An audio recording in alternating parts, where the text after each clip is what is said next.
The Trust and Believe Nomad Cast stands on three foundational pillars: mental health and awareness, life lessons, and unique storytelling. Ladies and gentlemen, welcome to episode 54 of the Trust and Believe Nomad Cast.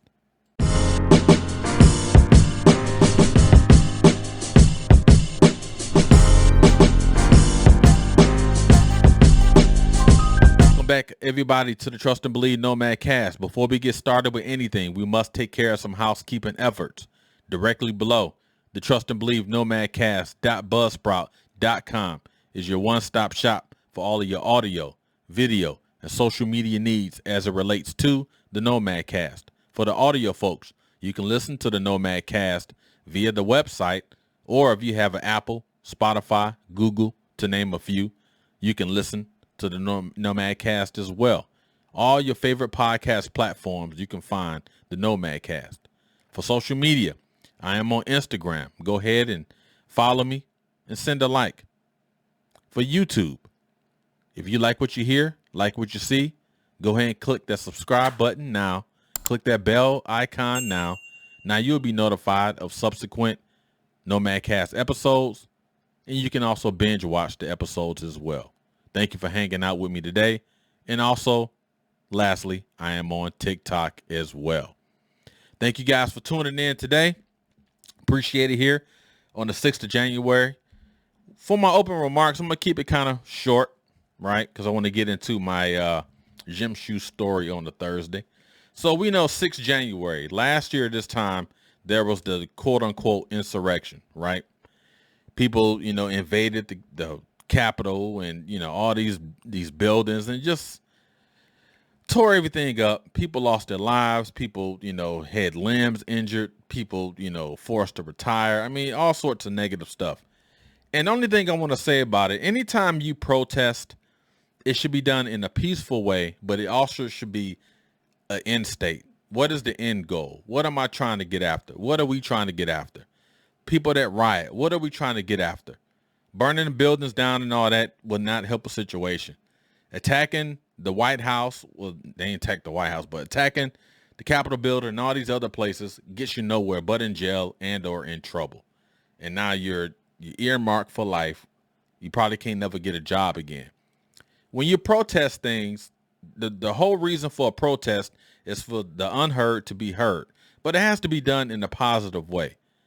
If you disagree with how some results came out, if you disagree with this person, disagree with that person, we should all subscribe to the fact that how can we resolve things peacefully? And people want to say, oh, if you trying to conduct peaceful operations, you're weak. That's such a lie. That's such a cop-out. The strongest people in the world have been very diplomatic and peaceful people, right? That's why whenever you have a war, you have peace talks. Peace treaty. There's not a fighting treaty or fighting talks. There's peace. Now, sometimes you may have to kind of raise your hand on certain things. You may have to accelerate your voice, accelerate your actions on certain things. But by and large, you still have to remain peaceful. You still have to be diplomatic. You have to be diplomatic. You have to be able to listen, constructive listening, constructive hearing. There's a difference between hearing and listening to what the person on the opposite side of the table is saying. They have to do the same thing and listen to what you're saying. It's like the UAW, the labor relations, they do collective bargaining because all the key players that's making decisions sit at the table and they talk. Same thing with these demonstrations and everything. I'm not saying don't demonstrate. I'm not saying don't protest. You should do it because the unheard wants to be heard. But it has to be done in a peaceful and constructive manner. And what we saw last year was just anarchy. It was just pure stupidity. This is my opinion. You know what I mean? But at the end of the day, it didn't make sense, right? We as a human race, whether we live in America, overseas, or whatever, have to realize this is not the way to move forward. This is not the way for things to happen. Regardless of how you feel, regardless of the results, regardless of anything, you got to be peaceful in certain situations. Violence, it never leads to anything. It doesn't. So I just wanted to just say that, sometimes, I just sit and watch the news. Now, I don't try to dive too deep into the news Because, I remember Denzel Washington said years ago, he said, if you watch the news, you're misinformed. But if you don't watch the news, you're uninformed. It just sometimes you don't want to deal with it. But then I think it's important that we bring it up. We talk about these things as a way to educate not only ourselves, educate the masses, and probably more importantly, educate our children, right? Because they are the leaders of tomorrow. They're the owners of tomorrow. And if they see the grown-ups acting in this, despicable manner, what are the kids saying? Now you're teaching the kids, hey, whenever you have a disagreement and you don't like something, now you can be a vigilante and storm buildings, and you can do all sorts of non-constructive actions. So what do you think the kids are going to do? So now the idiots breeds the idiots, and you have more idiots. I just wanted to just say that, I'm not trying to offend anybody or do anything like that, but as a whole, as the human race, we need to really look at ourselves and find out if we want action, you take action, but there has to be an end state. What is the ultimate goal? Am I going to hurt somebody? Will I be hurt? How are they going to feel? How do I feel? What is the impact? Every decision you make has a second and third order effects. It has a trickle down effect. Who am I impacting with this decision? You got to conduct risk management. It's so many things you have to do before you take action. It's something of that level. I don't want to get all, hot and bothered by this stuff. I just want to just say that, right? Because there's just so much stuff going on in the world. We suck sometimes, man. Oh, man. Sometimes the human race, we just suck sometimes. All good, man. Peace and love, everybody. Hey, got a great show today for Gym Shoe Stories on a Thursday. I'm going to talk about the Jordan 1s, the Nike Air Jordan 1s that came out back in the mid 80s, right? We're going to tell that story and how I witnessed a negative action with someone wearing the shoe, a shoe similar to the one I'm going to show you, how that impacted me as I moved forward, as I moved around, not only in Detroit, but in life as well. Learned some valuable lessons on relationships with people and how to conduct myself in certain situations, sketchy situations. So we'll talk about that. Gym Shoe Stories on a Thursday. Stay tuned. Stay locked. Be right back. Let's all say it together. Trust and believe.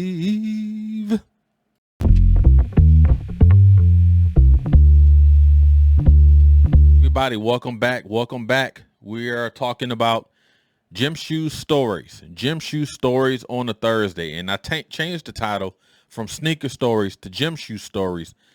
I want to be authentic with my Detroit roots. I no longer live in Detroit. I no longer reside in Detroit. But as a native Detroiter, born and raised there, we never called them sneakers. We called them gym shoes. And I was saying to myself, why was I calling it Sneaker Stories on a Thursday? Yeah, it flowed. It had a rhythmic tone to it when you said it. Sneaker Stories. But we didn't call them sneakers. We called them freaking gym shoes. So I changed the title. Gym Shoe Stories on a Thursday, right? So here we are. Today's gym shoe story, we're talking about the Air Jordan 1. The Air Jordan 1 that was released 1985. Came out in multiple colors. And this shoe started, I won't say the sneaker invasion, the sneaker implosion, because, if you listen to previous Nomad casts and do history, sneakers was big. Nike really didn't have a stranglehold until the Jordans. And they came out with some dope shoes, during those years. The Georgetown Nikes and all other sorts of Nikes as well. The Dunks, because all the NCAA college teams used to wear them. The Big East Conference teams used to wear them. And but the Jordan was something about the Air Jordan 1 when it came out. It just, it just took off, and it hasn't descended. It's only ascended. And now the young folks wear these Jordans, and they wear them, they collect them. Yeah, I'm one of them guys. If you rock something, do you really know the history of the shoe? Are you just buying it just to say, oh, I got it? It's a history with it. Guys like us, grown folks like us, adults like us, old heads like us, that actually wore the shoe when it was out. They actually watched the man play basketball when the shoes were new. We seen the commercials. You know, we kind of look at it differently versus collect the shoe, put it in the box. Oh, hey, I got the shoe. That's neither here or there. I'm gonna start getting off my old man, get off my lawn. I'm gonna get off that house because the young folks are doing what they're doing. You guys are doing great, wonderful things. But, you know, we're going to talk about the Air Jordan 1 again, released 1985. Phenomenal shoe. Multiple colors came out. And this particular one here, the black patent leather ones, there wasn't patent leather when it was first released. And they were actually banned by the NBA because they didn't have white in the shoe. And back then, the uniforms, the shoes, the sneakers that the NBA players wore, they had the master uniform. And so the NBA sent a letter to the Chicago Bulls and Michael Jordan outlining their issue with the shoes, as you can see here. And so they basically told them, you know, this shoe is banned. You're going to get fined, this and that and the third. And Michael Jordan actually wore the shoe in a slam dunk contest back in '86. Yeah, so he still wore the shoe regardless, and I think he was fined as well. But, you know, that's the little backstory on that. So let's go ahead and dive into the Jordan 1s, and I'm going to tell you a story about how I witnessed a negative action with these shoes growing up in Detroit.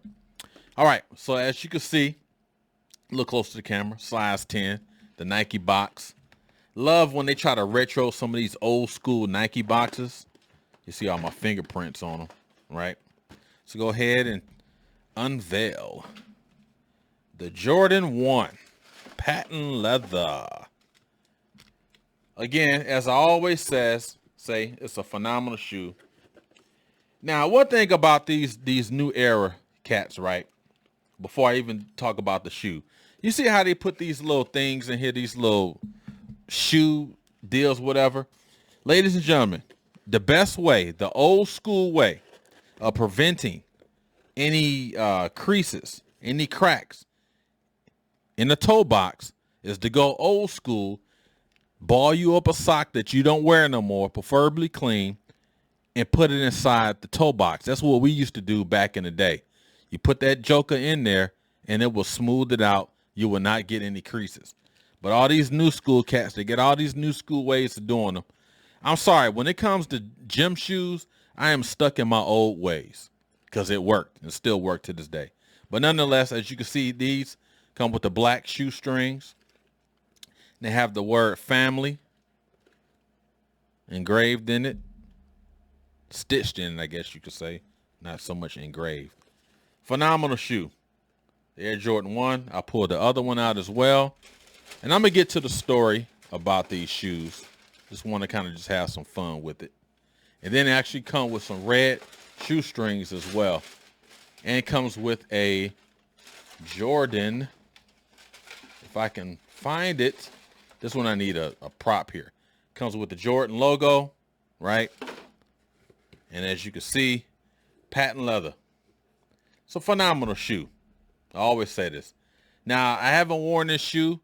I received the shoe early access via Nike, the sneakers app. And originally the shoe came out last week, December 31st, right? But probably about 5 or 6 days prior to that, I received the email from the sneakers app saying, hey, you know, if you want to buy them now, you can go ahead and try to get them now. So I already have my information already stored in there. Clicked it. I already know my size. And here we are. So I doubt if I wear these. I know I always say that, right? But it has to be a certain. People just can't just wear shoes, man. Again, old school, color coordinate. Make sure you got something to match to go with it and all that.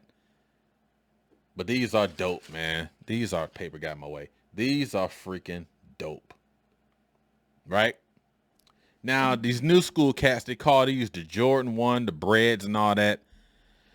Back in the day, we just said, hey, them some patent leather J's, patent leather 1s, you know. But again, I don't want to keep bashing on the new school folks because pretty soon they'll be the old school folks. But again, a phenomenal shoe, black shoestrings, or I could change them and put red in there. Again, I probably just keep them black whenever I wear these. I probably rock these for the summer. You know what I'm saying? Get me a nice little fit to go with it. And then we be straight. right? All right, so that is the Nike Air Jordan 1. So I'm gonna tell you the story about the reason behind that shoe. So I remember 1985 when them shoes came out.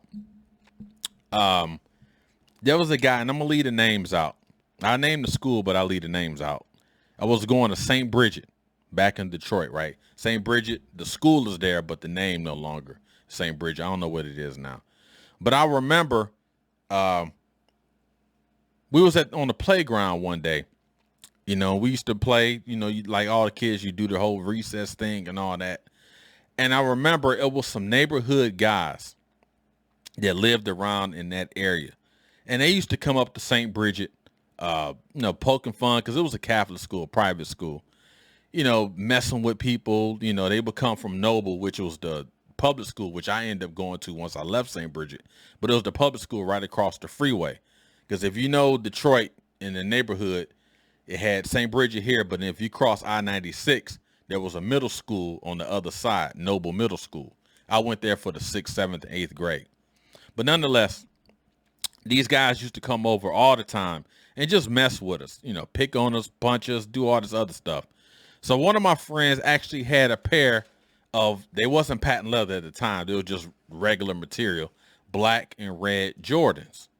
And he had them on, and I remember they came by in that particular day that he wore them, and he was bragging, oh, my pops, my father got me these Jordans, this and that and the third. And we was like, man, these are cold. These are tight. And I had been wanting my mom to get a pair of Jordans. And I think I told y'all that story a couple episodes, gym shoe stories ago, when I displayed the Pumas. These are the Jordans that I wanted her to buy. I wanted her to get these. Again, there wasn't patent leather. It was just a regular material, the original material. So these guys came in and they were just picking at them. But then they looked down at the shoes. Like, oh, you got them new Jordans. You got them new Jordans. And back then, what people used to say when people would rob you, they would say, check it in, run it. And then a lot of times they would say, anything I find, I can have. Anything I can find, I can have. Meaning if they run you on your pockets or anything, they find it, they keep it. So the guy was like, oh, man, you got these Jordans. And these was like 8th graders. And we was, again, we was in freaking middle school. Not even middle school. It was in the 5th grade. And these guys was like, oh, give me them shoes. Check them shoes in. And they end up punching the dude, beating him up and all that. And these are older kids, right? I mean, we were all children. But these were older kids. And they end up beating this dude up, punching him, doing all that, and took his shoes. And then the thing of it, and I'm sitting there watching it, and we was like, think about it now. Should we have jumped in and helped? But then what was we going to do? I mean, these was like 3 or 4 big freaking dudes. We was little. And they was like, if you guys want some of this, we could beat y'all down too. And so then by that time, the not the security, because they didn't have security, but like some of the administrative staff, they came out and they saw this and they ran out there and the dudes ended up taking off. But I remember just thinking, these guys were in the 8th grade wearing 3 or 4 shoe sizes bigger than what this guy had. And they took this little boy's shoes. And you kind of look at it now, thinking back, it's like, what was the end state of that? What was the ultimate goal of taking someone's stuff? Now, I've been victim of a robbery in Detroit, so I get it. I understand. It's a hollow feeling when someone takes something from you. Now, this little boy, he bragged that his father got him those shoes. But then you get some cats that should have been in freaking school doing a lesson or whatever. They come over to St. Bridget, pick on us, right? And take this little boy's shoes. Of course, he crying and everything. And, they got the security involved and the police involved and all that. They never recovered the shoes. But I learned a valuable lesson that day. It was like, wow, it's cool growing up here, but man, it's different. And then you will see instances throughout the city where little boys are getting jumped, beat up, even killed over wearing a pair of freaking Jordans. And it's not just the first Jordan, it was the second, the third, so on and so forth. I mean, throughout my time in high school, middle school, I've seen people getting robbed and beat up for freaking Jordans. And I remember there was an article, I want to say on Time Magazine, or one of the magazines, it was saying is the reasons why young men are getting killed, reason why kids are getting killed is it because of Jordan. Should Nike do something about it? Should Michael Jordan say something about it? And they never said anything about it. And the shoes would continue to be high priced. A lot of families, they couldn't even afford the shoe. They was wearing it because the child wanted it. The child may have gotten good grades or whatever. They wanted the shoe, but then they wear the shoe. They was in fear of their life because lives were getting, I mean, I ain't making none of this stuff up. You can check the facts. People were getting killed over these shoes, stabbed, shot, beat up, whatever. And it was just all over a freaking pair of Jordans. And now I look at it again, these sneaker stories, when I tell these sneaker stories, they always are consistent with life stories because I realized the type of environment I grew up in. Now, I grew up in a healthy household and everything was safe. But I knew once I walked out of my house and walked down certain streets, it was different. The times were different. I grew up in the 80s, Detroit. A lot of crack cocaine was around. And Detroit was always in cities where people rob, but they didn't steal. Now, if you understand what I mean by that. But again, it was just a sad situation watching. And I remember him crying. I don't know where this cat is at now. But I remember him crying about it. He was like, my dad bought me them shoes. My dad bought me them shoes. And these cats took his shoes. And I've seen countless times of older people taking people's shoes. For what reason? If you can't find a way to get your own, why do you got to take someone else's? Get you a job, do whatever. And these were 8th graders that was going to Noble, walked across the bridge, the Cherry Line Bridge, and started picking with the St. Bridget kids and took the little boy's shoes. And I remember I had begged my mom to get me these pair of Jordans. I wanted these freaking Jordans, man. I wanted them. You know, again, it's just a sad situation, you know, dealing with some of that and watching some of that as you grow older. And a lot of times when in our decision making, we are products of our environment. We deal with certain things. And a lot of people that's not from Detroit or other cities, they will say, well, you know, why did your family just move? It wasn't that simple because the district I lived in, I had to go to that school. So what I was going to do was going to move to another district. You're dealing with some of the same stuff. Then they said, well, you could have moved to the suburbs. Well, them cats was out there doing the same freaking thing. Don't let these news medias trick you. It was all the same. No matter where I went, no matter where you go, it was there. So people in Detroit dealt with it. People in Chicago, New York, Philadelphia, Baltimore, so on and so forth, right? But it was just a sad state of affairs that as a young child, I watched this happen. I've had it happen to me, having something material taken from me. So I know that feeling. I remember that feeling. That feeling hurts. You feel awful. You feel hollow. You feel useless. You feel weak. You know what I mean? But it never got to a point where I wanted to take somebody's shoes. I've had shoes stolen from me, you know, out of a locker when I was in the Marine Corps. I told that story as well. So I know what that feeling's like, but I was an adult, so I dealt with it differently. But just watching this little boy who was happy about getting a pair of freaking Jordans because everybody wanted Jordans. Everybody had to have Jordans. We wanted to be like Michael Jordan. We've seen the commercials. We watched the games. We watched them in interviews. You know, we love the colors, the black and red, the Chicago Bulls, all that. And these kids took another kid's pair of shoes. Seeing people getting on freaking buses, getting stomped over freaking Jordans. So there's a history with these shoes. And that's the thing about it. A lot of these new folks, they don't know this. They just think, oh, it's a Nike. It's a black and red Nike. There's pain and suffering that comes with those shoes, especially growing up in the areas that I talked about in those urban, those inner cities, those major cities back in the day. Crack epidemic. You never know who's around the corner. You never know who's on your street. You never know who's your neighbor. You never know who you're going to school with. It was always something, someone out to get out to get you. You never know who was plotting on you. You never know who was casing on you. But again, I know I'm kind of animated, but I remember, I'll tell you, man, as I tell these stories, I remember these. I remember them. He had them laced up. He was playing. He was having fun. All of a sudden, the cat said, anything I find I can have, check him in. Took his shoes. I mean, just didn't unlace them. Just took them off. And I remember him crying, those are my daddy bought me these shoes. My daddy bought me these shoes. And they was like, so, and this and that, and they just took off. You know, I tell you, man, it's times like that where, you know, you just kind of just get mad, you know. But I remember, again, like I said, I begged my mom to get those Jordans. And, you know, you think about it, I could have been a victim of that as well. And I ended up, you know, having shoes and Jordan stuff later on. But them times, man, it was extremely tough. And I have future gym shoe stories I'll talk about, wearing Adidas, patent leather Adidas and all that. It was just a different time growing up in the 80s in those major cities up north. Something about the 1980s with the release of crack and all that. And it was a rough time, man. So it forced me to kind of grow up, watch my environments, watch who I'm around, watch what I'm wearing when I'm around, making sure I know the right people to be around, because you never know what's around the corner. You never know what's outside the door, right?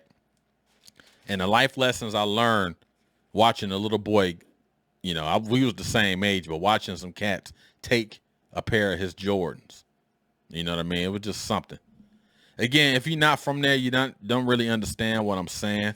Those that's from areas like that, you totally get what I'm saying, especially if you grew up in those type of neighborhoods. Again, I didn't grow up in a poor neighborhood. Everyone in the neighborhood, they worked at the auto plants, you know, very powerful neighborhoods, you know what I mean? But the mom and dads worked in the plants doesn't mean the kids had that same way of thinking.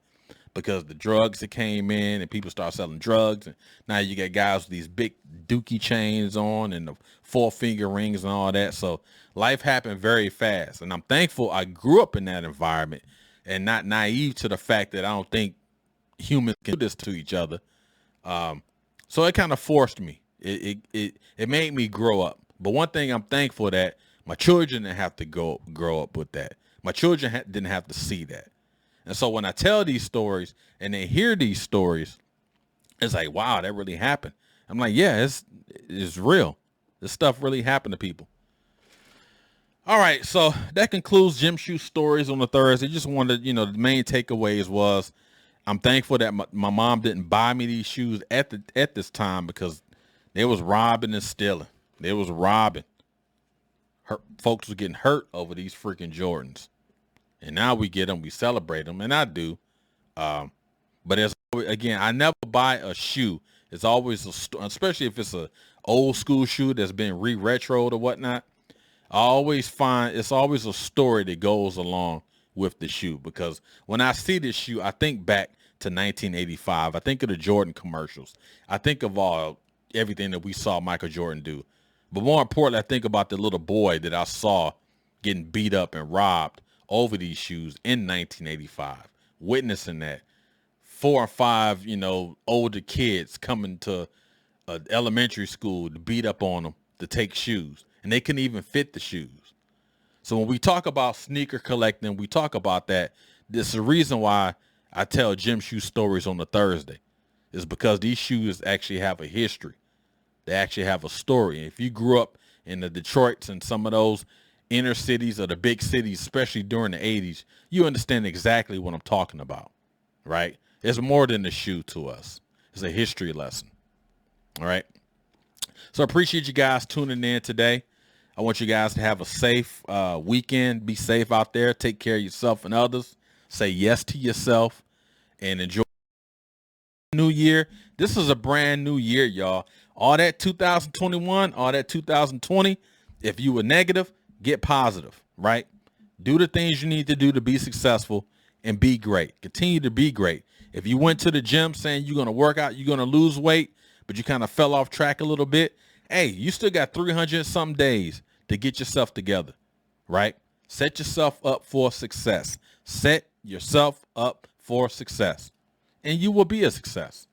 So again, have a great weekend, everybody. Be safe, be sound. Look forward to seeing you guys next week for Monday Mental Combat. Until then, let's say it all together. Trust and believe. Peace and love, y'all. All praises due.